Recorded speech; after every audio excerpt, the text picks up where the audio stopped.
awal saya sudah punya pandangan lain bahwa firasat saya ini tidak akan bertahan lama. Tapi kalau melihat keduanya sih, mereka memiliki kecerdasan luar biasa dalam memainkan perannya masing-masing ya, untuk menjadikan suguhan buat para penonton. Untuk kedepannya mereka walaupun ya sulit untuk bisa berlanjut dan putus, tapi nanti mereka sama-sama saling sindir memiliki pasangan baru. Ya akan terus bergulir. Ya kalau untuk yang laki-laki saya lihat namanya akan naik, tapi ya begitu dia harus mencari cara lagi untuk tetap eksistensinya bertahan. Kalau tidak ya semua akan redup dengan sendirinya. Ya itu yang saya lihat dari yang laki-laki. Tapi kalau dari yang ibu ini, paling ibu ini 2024 besok kemungkinan dia akan dapat wadah khusus untuk dia bisa mengaplikasikan bakatnya ya, sehingga menjadi tontonan yang bisa menghibur banyak orang. Saya rasa sebenarnya si laki-laki ini pintar memanfaatkan peluang sehingga memainkan perasaan seorang wanita dan wanitanya terperdaya ya. Saya lihat kan banyak tuh dibelain terus kan. Tapi si laki-laki ini cukup pintar sih memainkan perannya. Tetap dari awal saya melihat ini bukan murni karena cinta. Tapi kalau yang wanitanya murni karena rasa kasih, cinta dan kasihnya kepada seorang lelaki ini yang peduli dengan dia. Wanita itu kan tidak jauh-jauh dengan kalau sudah diperhatikan, dipeduliin, jangankan hatinya, jiwa raganya pasti dia berikan untuk laki-laki. Tapi wanita juga terkadang sulit membedakan mana yang tulus, mana yang modus. Nih di awal tahun lu nikahin, lu lamar, lu kalau cinta lu tunjukin. Apakah benar yang lu omongin? Apa sekedar pansos? Diketawain lu tau gak sama seluruh orang. Pansos lu enggak banget. Karena mereka berdua ini memang saling curhat ke aku. Jadi aku tuh penengah di situ. Di Mami pun juga aku menengah, aku nasehatin. Di Jordan pun juga aku juga menasehatin juga. Jadi mungkin Jordan itu orangnya memang nggak bisaan. Mungkin pikir-pikirnya Jordan daripada berkelanjutan yang berkoar-koar yang si Feby-nya. Feby memang emosi, ya maklum lah, manusiawi sebagai anak seperti itu tuh manusiawi sekali. Tapi dengan Jordan yang seperti itu ya mungkin dengan menghapus postingan di Instagram, di medsos yang lainnya itu ya mungkin dibilang wajar ya nggak wajar, tapi ya mungkin wajar saja. Tapi setahu aku dia menghapus medsos itu mungkin sudah atas izin Mami Eva sendiri mungkin, dan dia mungkin nggak kuat kali Mbak ya Mas ya untuk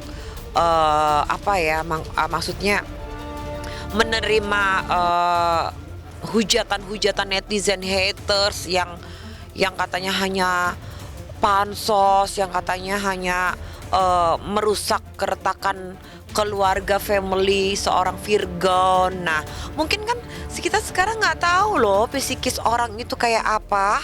Itu aku rasa si Jordan udah kena mental gitu, psikisnya udah kena tuh. Jadi ya mungkin ya wajar aja sih kalau misalkan dia menghapus postingan karena apa, biar reda mungkin ya. Ya namanya akan tetap dikenal, akan ada sesuatu hal lagi yang lain yang muncul dengan membuat kita hiburan yang penuh dengan canda tawa ya. Ya saya rasa seru-seruan lah. Apa ya, kalau saya lihat mereka itu seharusnya jadi ibu dan anak cocoknya.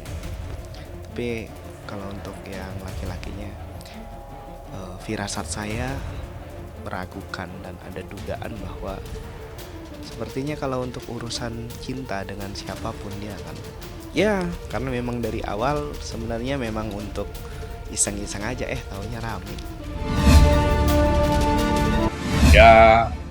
Ya kan kita maklum juga ya, Amar baru selesai menjalani rehabilitasi. Ya dia kan baru berkarir lagi untuk kedepannya mempersiapkan karirnya, ya mempersiapkan ya langkah kedepannya tentang bisnis dia. Ya kemudian kan bapaknya dalam keadaan sakit, nah, tentu beban pikiran juga. Kemudian dia perlu dukungan keluarga. Dalam hal ini Iris istrinya malahan datang gugatan. Nah, jadi saat pertama orang tuanya dalam keadaan sakit, dia perlu perhatian. Kemudian dia juga mau meningkatkan karir lagi, mau bangkit. Nah, datang tiba-tiba gugatan dari istrinya, ya pastilah galau. Semua pasti orang kalau menimpa seperti dia itu pasti galau.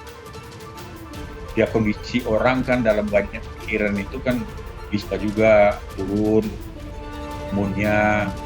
Ya itu mungkin juga sebagian dari, karena kalau kita ini ya mungkin wajar aja kalau menurut saya.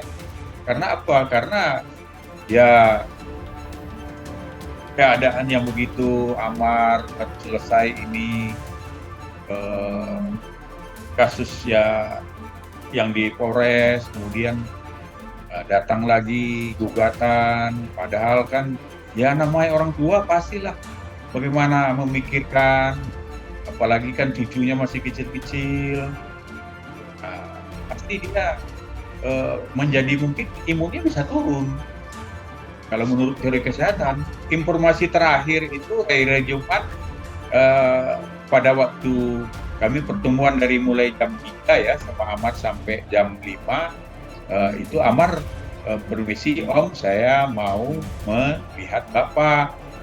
Nah, ya kalau kondisinya ya sepengetahuan saya ya dalam keadaan sakit. Kalau terakhir saya ketemu sama bapaknya Amar, kita dirawat, beliau malah waktu itu ketemu saya, malam kami mengantar juga berobat di Bandung.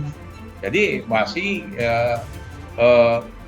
bisa beraktivitas, tapi sekarang saya belum dapat informasi karena hari Jumat informasi masih sakit di rumah. Kalau hari Jumat itu ya yang kami terakhir ketemu Amar. Saya pun merasa malu untuk bisa memantaskan diri bersamanya. Jadi kalau saat ini yang akan saya lakukan adalah berusaha untuk memantaskan diri kembali.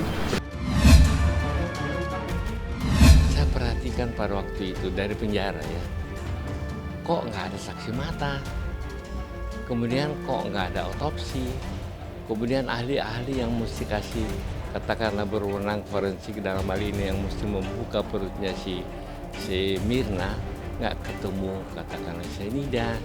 Kemudian saya lihat kok tempat minumnya katakanlah beda setelah kejadian langsung dibawa ke dapur, dicuci.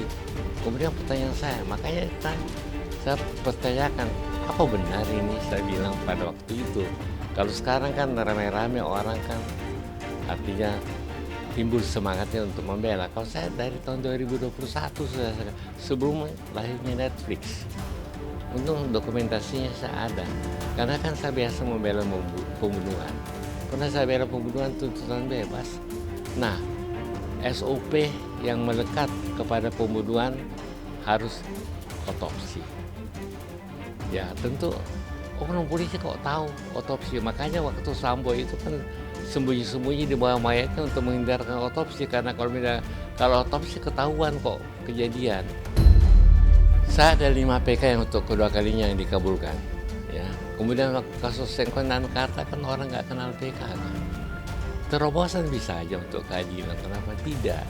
Apalagi kan masa ada hakim misalkan yang memeriksa perkara kasih nasihat kepada katakanlah si Jessica, yuk ngaku aja deh. Nggak bisa dong yuk ngomong di luar persidangan. Saya 40 tahun bela perkara luar negeri, nggak pernah saya lihat hakim komentari mengenai putusannya. Keadilan itu kalau di luar negeri ada namanya proyek innocent, proyek untuk orang-orang yang tidak salah. ada 7 perkara yang saya pernah selidiki di luar negeri yang artinya hakimnya itu keliru. Nah, kalau kita mau lihat kasat mata aja, hakimnya kan memutus bukan berdasarkan fakta hukum. Pasal 185 ayat 1 mesti fakta hukum, bukan berdasarkan keyakinan. Keyakinan yang telah katakanlah direkayasa oleh pendapat opini, dan waktu itu pers sangat memihak kepada ayahnya Mirna pada waktu itu. Nah, kenapa tidak dipertimbangkan kesaksian atau pendapat ahli yang mengatakan, yang ahli cyanida mengatakan tidak ada cyanida di lambung, katakanlah si Mirna, ya. Makanya saya ini bukan ikut-ikutan cari panggung, karena saya sudah menulis sebelum Netflix, saya katakan diperkuat. Ya, ada tulisan saya kok, jadi saya yakin dia akan bebas. Dan kalau memang keadilan itu mau ditegakkan, tidak ada salahnya dia lakukan terobosan. Karena PK kedua ada 5 loh, PK kedua paling kurang yang saya ketahui ya. Jadi bisa aja saya bilang dia maju. Bukan karena Otto Hasibuan saya menulis. Karena saya sebagai praktis saya lihat ada keanehan-keanehan. Kalau kebetulan orang sekarang menulis dan berpendapat karena Netflix, saya bukan karena Netflix sama sekali, karena keyakinan saya. Baca aja nanti di tulisan saya, meragukan karena tidak ada saksi mata loh. Semua saksi keyakinan ditimbulkan karena apa? Karena opini telah digiring. Nah, mungkin ya ada yang berpendapat bahwa ini kesalahan dari si Murti, Krishnamurti. Saya juga tahu bahwa Krishnamurti pasti mestinya dia lakukan otopsi pada saat kejadian. Dia juga sadar pada waktu itu. Tapi mungkin ya barangkali ya oknum polisi nggak mau dipersalahkan gara-gara itu kan. Semua katakan 15 hakim udah memutus bersalah. Emangnya kalau 15 hakim kenapa dia nggak berani pertimbangkan? Kalau saya hakim, si Beng-Bengong sama dengar pendapat kau. Di luar katakanlah dia nggak mempunyai visi. Kalau nggak kan melalui video aja sudah bisa kok sekarang, ya kan? Saya yakin dia nggak salah. Ternyata ya, yang mesti diadili katakanlah si Bibi Chandra, Abraham Samad, kemudian si Bambang Wijayanto, kemudian novel yang perkaranya telah P21 mereka bebas. Saya benar-benar pada waktu kejadian Anda boleh baca deh, boleh buka Google. Itu saya nggak di situ. Dikasihnya bukan uang suap loh, uang THR. Jadi saya bilang saya dikerjain. Yang katakanlah Miranda Gultom apa salahnya coba tanpa kan pembuat keputusan bukan dia. Jadi ada buku saya Berdua Peradilan Sesat. Saya bahagia masuk penjara karena pengalaman saya sebagai pengacara paripurna. 40 tahun saya bela perkara di luar negeri loh. 2 kali ketemu Obama pada waktu itu, anggota PBB 3 tahun. Tapi di dalam bisa bikin 17 buku itu berarti bagaimana sibuknya saya. Jadi jangan lupa untuk subscribe Cumi Cumi. Ditekan ya tombol lonceng merahnya.